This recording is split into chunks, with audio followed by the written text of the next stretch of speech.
You ask Tiger to solve. This deals with linear equations with one unknown. The final result is y equals -61. Let's solve it step by step. Simplify the expression. Simplify the arithmetic. Combine like terms.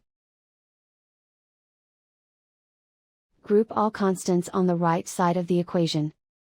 Add 49 to both sides. Simplify the arithmetic.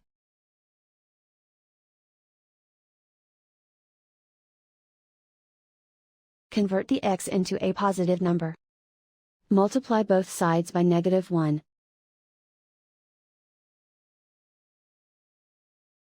Remove the ones. Simplify the arithmetic.